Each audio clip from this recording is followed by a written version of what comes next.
Hey friends, welcome back to Burning Brightly. Today I want to talk to you about a movie that I recently saw with my teenagers. It's called The Truman Show. If you've been around for more than 20 years, you've probably heard of it. And it is a really fun story about a man who was actually adopted by a production studio. And then he was raised by actors under ever-present cameras and a live audience. So, in other words, his whole life was a TV show and everything was created for him. So his family members, his boss, the random dog walker he said hi to on his way to work every morning, the newspaper salesman that he went to, even people who he never interacted with, who were just extras, they all had one job. And that one job was to be there if and when Truman needed them, to be able to interact with them, to be able to make his life better in some way. It's a fascinating look into life and what is real and what is not. So if you haven't seen it, I highly recommend it. But let's just set aside for a second the obvious moral dilemmas that come along with forcing someone to be on a television show without their consent. Okay, we're gonna put that aside for a minute. But think about for just a second the magic of living a life where everything is orchestrated for your good. Just think about that for a second. If you knew that everything that happened to you was for your benefit, what if you knew that the good that happened to you, the bad, the ugly, that it was all part of a plot to give you the best chance at happiness, just like for Truman? Kind of a cool thought, right? Whether you know it or not, let's just talk for a second about the idea that the world is conspiring for our good. Now, this isn't meant to just turn us into narcissists, right? We could walk around thinking, well, everything is for me and meant for me. No, that's not what we're trying to do here. We are going to instead try on a new story. And that story is that everything that comes at us is designed to help us succeed, grow stronger, or become better in some way. So try that story on for just a minute as we talk today. One of the very first things that I teach new clients about the world and their brain is that there are very few cold, hard facts in the world. We call facts in the life coaching world circumstances. And the definition of a circumstance is that it is something that everyone in the world can agree on. So when you think about it like that, the number of true facts diminishes drastically, right? What is one thing that the whole world can agree on? Well, maybe that grass is green. Now, a certain shade of green? No, probably not. That the sky, when there's no clouds in it, is blue. That there are people on the earth. Everything else that everyone on earth can't agree on is just a story. It doesn't mean it's not necessarily true, but if everyone can't agree on it, it can't be called a fact. So let me give you a few examples. You walk into a room. A fact would be there are 35 people in this room. A story would be there's a lot of people in this room, okay? Because not everyone can agree on whether or not there's a lot of people. Let's say he weighs 99 pounds is a fact. He is really skinny is a story. Another one, my sister-in-law said the words, "You are not very nice sometimes." That's a fact. She said these words. Everyone can agree that those came out of her mouth. A story might be, "Ugh, my sister-in-law hates me." But stories change all the time. The facts can stay the same and stories can be different from one person to a next, from one day to a next. Have you ever had the same thing happen to you one day and you make it mean something and then the next day you make it mean something else? Absolutely. That's how life works. Okay. So understanding the difference is really, really life-changing. Why? Like I said, because stories can be told and retold in a number of different ways. And here's the important part. We always hold the power to retell our story. Always. Can we control the facts of our lives? Sometimes. We could be in a bad relationship and choose to leave it. We can live in a rainy place and choose to move, right? Sometimes we can control some of the facts of our lives, but very often, even in these lives that we've controlled as much as we can, facts happen that we do not love, and we get to tell the story about what we're going to make it mean. Okay, that's so powerful. And probably the first thing that makes the biggest difference in someone's life when they start coaching and they start managing their mind is the power to retell their story the way they want to. So let's go back to this idea for a second about everything happening for our good. This is a story. Choosing to believe that, that's a story that you choose to believe or not to believe, right? And it's actually a story that sounds pretty nice. Everything is conspiring for my good. Okay, sweet. That sounds amazing. The idea that everything is happening for us instead of against us, maybe, because sometimes it feels like that, is actually a really fun story and one we might want to believe, but it might be a little bit difficult for us to believe. And so we'll talk about that in a second. But did you know that it's a story you can choose? You really can.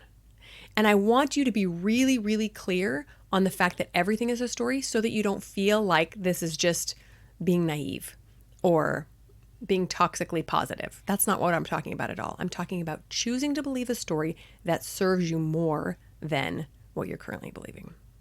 So you can choose today, right now, to decide that everything you do, everything that happens to you and everything that happens around you or to your loved ones is for your greatest good.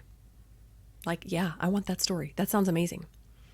You could probably imagine you would start walking around a little bit like Truman does in his show. He walks around happy and pleasant with a smile on his face because this plot is for his own good. However, we do need to ask ourselves what happens when bad things do happen to us, because there are some things that just about everyone can agree on is awful, right? Like a death or a loss, a divorce, a betrayal, or a house fire, a car accident, an illness, losing your job, any number of things that the majority of us would say, that's some bad luck or that's not a great thing. So what happens then? What this doesn't mean, believing that everything is for our good, does not mean that we just believe everything is wonderful. It doesn't mean that we experience a loss and we immediately think, oh, this is going to be great. No, that's not what I'm talking about. We actually have to feel badly about these types of things that we think are bad, or else we become emotionally unhealthy. So we will and probably should choose to feel badly about some things that don't turn out the way we expect. I personally have actively and consciously chosen grief. I've chosen anger. I've chosen sorrow and other negative emotions when I've experienced hard things in life because I want to. You know, when someone gets hurt or ill, I don't want to think positively about that. I want to feel sorrow and empathy for them. I want to grieve with them. That's important to me. So what I'm saying is we don't ignore the negative emotion that come up, but the difference is once we feel these negative emotions, we allow them to move through us, then we can get to work looking for how this experience is for our good. The difference is how we move on past that. Do we use that experience as evidence that everything's going wrong? Or do we use that experience as evidence that we can conquer anything? I'm sure you've seen experiences in your life where it feels like everything is going wrong and you start counting up all that evidence. So maybe Friday afternoon, you've had a week that feels really bad and you start counting up the evidence like, oh, my car broke down and I was late to work and my kid wouldn't stop crying. And then the sink broke and we just start tallying it up in our head. And at the end of the week, we really feel like this was a terrible week. What if we instead chose to tally up the things that happened for our good? You see what I'm saying? What if we chose to focus on the things that are easier to accept? All of a sudden, the story changes. So let me give you a real life example from a story that you've probably heard of. You've probably heard of the woman Elizabeth Smart. Back when she was a teenager, she was tragically kidnapped from her home in Utah, and she was held against her will, abused, and regularly raped up in the mountains, not even far from her home. She was eventually recovered and returned to her family, but obviously with some lasting trauma and some horrible memories of these experiences. So what happens to her then? Well, I'm sure, I haven't met her before, but I am sure that Elizabeth does not look back fondly on these memories. I'm sure she still struggles. I mean, I wouldn't be surprised if she didn't still struggle with nightmares and negative memories of this experience, but she has since used her tragedy for so much good. She's in her 30s now, married with kids, and she has written a book, or maybe a couple of them. She is a popular public speaker. She's an advocate for abducted and other abused or missing children. She has done so much good thanks to this negative experience. Now, is she glad it happened to her? I'm thinking probably not. She probably would have loved to go back and make some changes so that that didn't happen to her again. But because it did, she is rewriting the story of her future instead of staying a victim forever. So she rewrote the story about her kidnapping and she changed it from a tragedy to a triumph. Maybe she was a victim at one point, but she's not anymore. She doesn't have to think positively about these experiences to move on and to turn it into a triumph. She simply has to believe that there is a purpose to those experiences, whether they were good experiences or bad.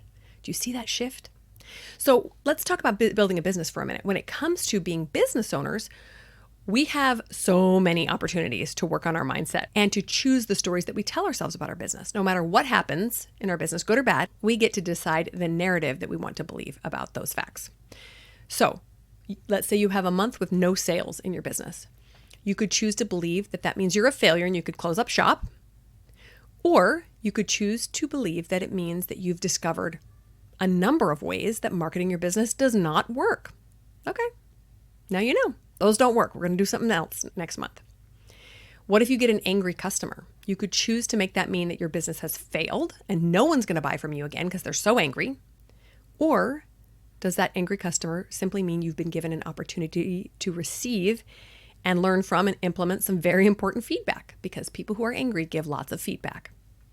Once again, this is not the same thing as toxic positivity. I'm not asking you to look at experiences that you see as bad and turn them into good and just think, oh my gosh, I'm so glad I had no sales on my business. No, I'm not talking about that at all. If you need to have a little bit of a pity party and feel badly and whine and complain for a little bit about the no sales, please do that.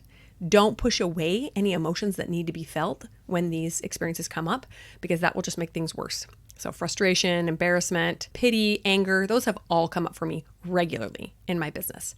But I allow myself to feel them, let them move through me, and then I get back to work. And I look very neutrally at that experience and decide what I want to learn from it. Okay, so I want to take you for a moment to the Sermon on the Mount in the New Testament. Christ gives this list of what is known as the Beatitudes. And he talks about what kind of people will be blessed in the kingdom of God. And what I found was so interesting when I was studying this not long ago was that some of these Beatitudes sound very negative. Things like, blessed are the poor in spirit. Poor in spirit sounds kind of negative. Blessed are those who mourn. Like, I don't want to mourn. I want a life free of mourning. Wouldn't that be better? Blessed are those who have been persecuted. So what if a life full of blessings don't look as you expected? What if your greatest blessings are actually going to come from some of your greatest trials, from some of these circumstances that you choose to see as negative, but they end up being blessings because of the story that you tell yourself, because you turn the story into one of triumph instead of tragedy. So let me ask you, what stories are you writing for your life? Take a minute, journal it. What kind of stories and what kind of thoughts and feelings have been very prevalent in your life, especially around building a business if you've started already? Do you like the TV show that you're writing for your life, or does it feel a little bit like a tragedy? Are you believing a story that maybe you're a victim, or that things are happening to you and there's not a lot you can control? You can't change that story, or are you believing the opposite, that no matter what happens, it is all for your good? Okay, friends, get out there and examine those stories. We'll talk to you next week.